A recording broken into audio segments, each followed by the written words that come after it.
ठीक है।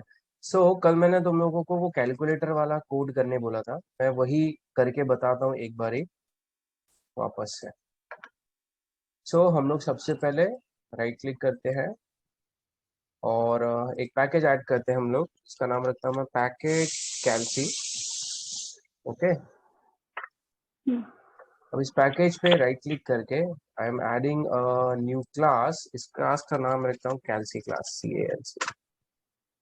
ठीक है। अब अगर डिजाइन आपको याद होगा तो मैंने बोला था कैल्सी क्लास में आपके पास दो प्राइवेट डेटा रहने चाहिए। तो प्राइवेट बनाने के लिए हम लोग ऐसे लिखते हैं, private and number number 1 number 2।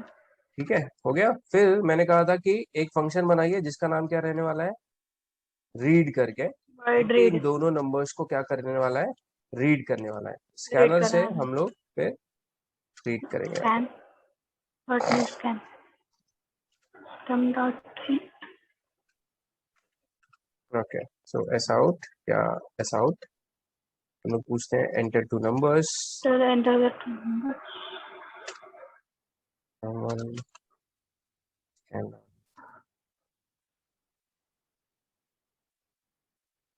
यहाँ पे बस मैं क्या कर रहा हूँ, दो नंबर्स को रीड कर रहा हूँ। फिर मैंने बोला था एक पब्लिक और मेथड रहेगा जिसका नाम क्या रहना चाहिए, ऐड, जिसके ऐड अंदर मैं बस दोनों नंबर्स को ऐड करने वाला हूँ। अब देखिए कई बार क्या होता है, जैसे मुझे ऐड करना है नंबर नंबर टू को, अब नंबर नंबर टू यहाँ पर रीड हो जा रहे हैं। अब अगर मुझे एडिशन करना है तो मुझे एक थर्ड वेरिएबल लगेगा। वो वेरिएबल आप लोग क्लास के अंदर भी यहाँ पर ऐसे बना सकते हो, ऐसे कुछ तो भी। अब आप लोग ऐसा लिख सकते हो नंबर 1 प्लस नंबर 2। नंबर 2। ठीक है, बट कैसा है ना, देखो अगर मैंने क्लास के अंदर कोई वेरिएबल बना दिया तो वो क्लास का मेंबर बन जाता है। तो वो नीचे बने हुए या क्लास के अंदर जितने भी मेथड्स है सबको विजिबल रहता है। बट इस ए वेरिएबल का जरूरत मेरे को सारे मेथड्स में है क्या, नहीं है। नहीं राइट, मेरे को सिर्फ कहाँ पे जरूरत है उसका, ऐड के वाइड अंदर है। तो मैं ऐसे टाइम ऐड पर उसे वाइड। सिर्फ उस ऐड मेथड के अंदर ही डिक्लेयर करूंगा। राइट, इससे एक 4 बाइट कम लगेगा। अगर क्लास के अंदर मैंने बना दिया तो वो ऑब्जेक्ट में मेमोरी इंक्लूड हो जाएगी, ऑब्जेक्ट को उतनी मेमोरी मिल जाएगी। बट हमें ए का जरूरत पूरे क्लास में नहीं है, इसलिए मैंने सिर्फ उसको यहाँ पे लोकली बनाया ऐड मेथड के अंदर। तो जब ऐड रन होगा तो ही ए को मेमोरी मिलेगी, ऐड खत्म होगा ए मेमोरी से डिस्ट्रॉय हो जाएगा। मैंने ए में यहाँ पर देन यहाँ पे प्रिंट कर सकता हूँ मैं, एडिशन इज प्लस ए करके। इतना क्लियर है एवरीवन? Yes sir. है। मैं और भी मेथड्स बनाने बोला था बट मैं अभी के लिए सिर्फ रीड और ऐड बना रहा हूँ। ऑब्वियसली अभी एग्जीक्यूशन के लिए हमें मेन मेथड बनाना पड़ेगा, और मेन हम लोग एक और क्लास ऐड करेंगे अलग से प्रोग्राम करके।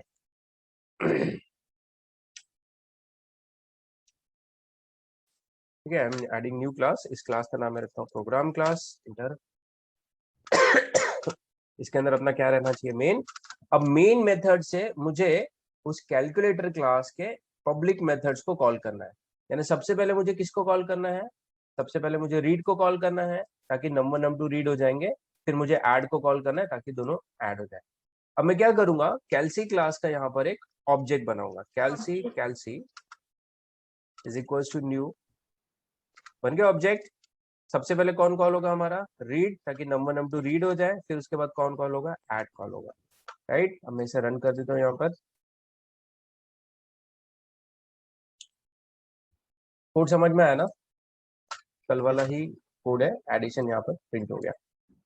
ठीक है,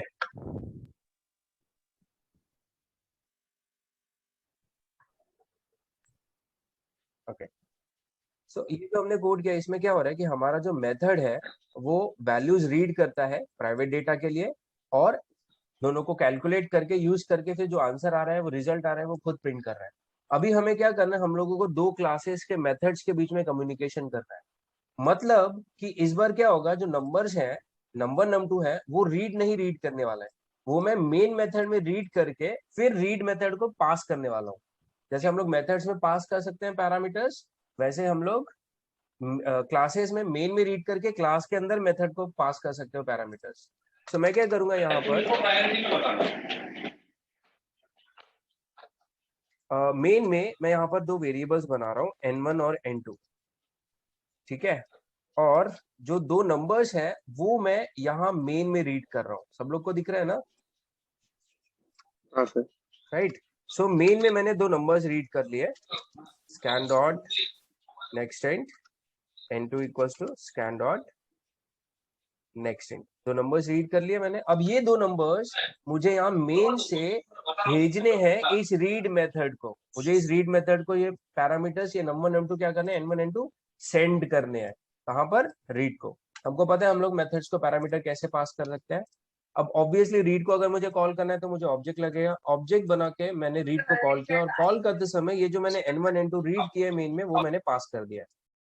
अब ऑब्वियसली जब रीड कॉल होगा मेन से, ये n1 n2 यहाँ पर आएंगे, तो रीड को यहाँ पर उन दोनों को कैच करना पड़ेगा। तो इसको दो वेरिएबल्स यहाँ बनाने पड़ेंगे, राइट।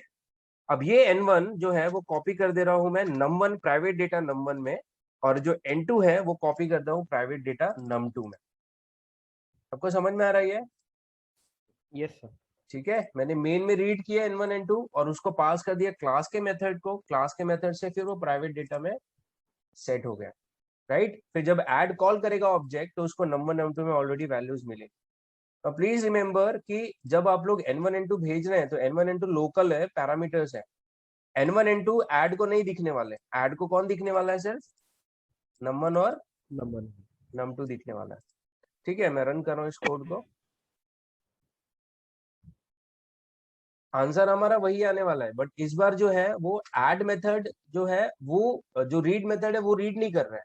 मैं मेन से बाहर से रीड करके क्लास के अंदर वैल्यूज भेज रहा हूँ। तो हमें ये आना चाहिए पैरामीटर्स भेजना क्लास के अंदर। ओके, अभी देखो कैसा है कि जैसे ये जो फंक्शन है रीड, ये वैल्यू रीड नहीं कर रहा है, तो मैं इसका नाम रीड नहीं रखूंगा, मैं इसका नाम रख देता हूँ सेट नम या सेट नंबर्स। ठीक है। सो ये ज्यादा लॉजिकल है। रीड करने से पता चलता है कि हाँ वो खुद रीड कर रहा हो, बट सेट नंबर्स मतलब कि कहीं से बाहर से आ रहे हैं और ये सेट कर रहा है वैल्यूज को। तो फंक्शंस के नाम, क्लास के नाम, इनको अभी से लॉजिकली नाम देना चालू कर दो। ठीक है। जिस फंक्शन को मैं पैरामीटर भेजूंगा उसका नाम मैं सेट से शुरू करूंगा, राइट। जो खुद रीड कर रहा है उसका नाम मैं रीड वगैरह ऐसे कुछ रख दूंगा, राइट। सो फंक्शन का नाम देख के समझ में आना चाहिए, जो कॉलर है उसको ही समझ में आ जाना चाहिए कि यार ये फंक्शन क्या करने वाला है।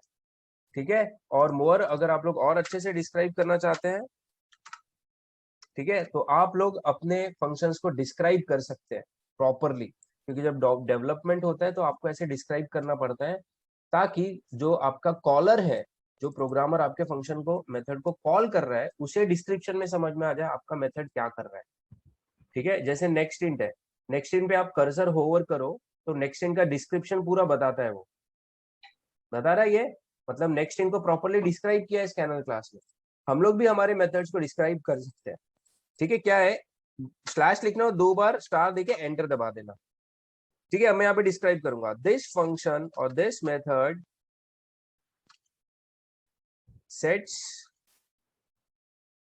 it takes n1, takes two integer parameters to initialize private data of class, private data of to private data n1। n1 क्या है मैं यहाँ पे डिस्क्राइब करूंगा, this is the number 1, n2 is what, this is number 2, that's it। ये हो गया मेरा डिस्क्रिप्शन मेरे मेथड का। ये बहुत अच्छी हैबिट है मेथड्स को डिस्क्राइब करने की, बहुत अच्छी मेथड हैबिट है ये। तो अब क्या होगा देखो, अब अगर मैं सेट नम को कॉल कर रहा हूँ, मैं कर्सर लेके जाऊंगा सेट नम पे, होवर करूंगा, तो देखो वो कितना प्रॉपरली मेरे को डिस्क्रिप्शन दे रहा है। This method take two integer parameter to initialise private data. n1 क्या है, ये नंबर 1 है, n2 क्या है, नंबर 2 है, डिस्क्रिप्शन है। सबको समझ में आ रहा है क्या? Code Yes, sir. लिखते समय मेक श्योर आप लोग क्लास का नाम प्रॉपर रखे, कुछ भी एबीसी XYZ ऐसा मत रखो क्लास का नाम कभी भी। और मेथड्स का नाम लॉजिकल रखो, कि कभी भी कोड लिखना ना तो दूसरे प्रोग्रामर के लिखना कि वो जब आपके क्लास को या आपके मेथड को कॉल करे तो उसे दिक्कत नहीं होना चाहिए, वो आपको गाली नहीं देना चाहिए कि यार ये क्या लिख के चला गया, राइट। सेट कर रहे हैं, भेज रहे हो तो सेट नंबर्स रखो, पैरामीटर्स को प्रॉपरली डिस्क्राइब करो। आप कमेंट दे सकते हो, डिस्क्राइब कर सकते हो अपने मेथड को, एक एक वेरिएबल को डिस्क्राइब कर सकते हो, राइट। तो इसकी हैबिट डालो, अभी से हैबिट डालो इसको लिखने की। मैं ऐसे लिखते बैठूंगा तो अपना बहुत टाइम जाएगा, आप लोग कोड करते समय हैबिट डालो अभी से, ठीक है, ताकि कोई बंदा आपका कोड देखे तो समझ में आ जाए कि हाँ इसको यार कुछ अच्छे से लिखा है, इसमें अच्छे से कोड लिखा है, ठीक है, राइट। अभी कोड हमारा वही डिस्प्ले कर रहा है, एडिशन ही आएगा। मैं मेन में रीड कर रहा हूँ, मेन में रीड करने के बाद, बट मेन से रीड करने के बाद मैं यहाँ से नंबर्स रीड करके क्लास के अंदर जो मेथड है उसमें भेज रहा हूँ। अभी क्या है, मैं क्या चाहता हूँ कि ये जो ऐड फंक्शन है ये एडिशन करे, लेकिन आंसर जो है वो वापस रिटर्न करके मेन को दे दे। So instead of printing this addition value, मैं यहाँ पर क्या करूंगा, हाँ रिटर्न करने के लिए कौन सा कीवर्ड यूज करते हैं हम लोग, कल्याणी?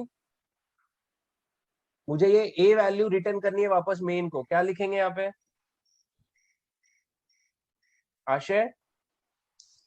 सर रिटर्न ही लिखेंगे ना। रिटर्न ए, ए। राइट। अब रिटर्न ए कर रहे हैं तो यहाँ पे फंक्शन का रिटर्न टाइप क्या हो जाएगा, इंट हो जाएगा। इंट हो जाएगा, क्योंकि वो इंटीजर वैल्यू रिटर्न कर रहा है, दैट्स इट, ठीक है।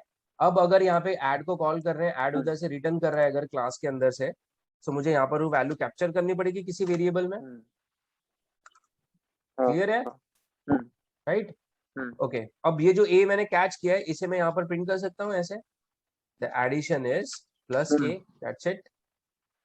सबको क्लियर है? अब क्योंकि ये फंक्शन कुछ रिटर्न कर रहा है, और जो फंक्शंस रिटर्न करते हैं ना उनका नाम हम लोग गेट वगैरह रखते हैं, जैसे गेट एडिशन या gate add.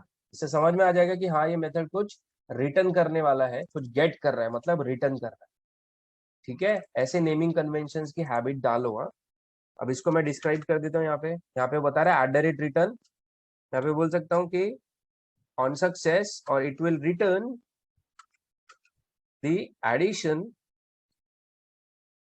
of 2 integer numbers, ठीक है। ये मेरे मेथड का डिस्क्रिप्शन हो गया। आपको और डिस्क्राइब करना अच्छे से तो फिर आप लोग इसका प्रोग्रामर का नाम भी लिख सकते हैं, जैसे ये प्रोग्रामर कौन सा प्रोग्रामर था इसको कोड करने वाला, जैसे आशय हो सकता है, ठीक है। फिर हम लोग लिखते हैं कौन से डेट को हमने ये कोड लिखा था, जैसे 2021 05 04 06 04, राइट। डिपार्टमेंट लिख सकते हैं, ताकि अगर आगे जाके मैंने, अगर कोई दूसरा प्रोग्रामर आ गया इस प्रोजेक्ट पे, उसको अगर चेंजेस करने हैं तो वो एक्चुअली पूछ सकता है ना इस मेथड को लिखा किसने, मैं किसको जाके पूछ सकता हूँ, ऐसे कुछ तो भी हम लोग कर सकते हैं। गेट एंड में बता रहा प्रोग्रामर आशय डेट, राइट, रिटर्न्स ये। so, ऐसा कुछ मैथ, यानी मेरे को तो ऐसा सिखाया गया था, ऐसा कुछ तो भी करने का। ओके, ठीक है, सबको समझ में आ रहा है इतना कोड?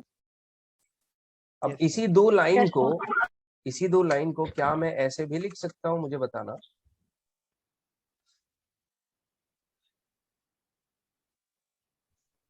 मैंने सेट किया, सेट करने के बाद मुझे गेट करना है, बट गेट करने के लिए मैं क्या ऐसे लिख सकता हूँ, मुझे प्लीज बताना।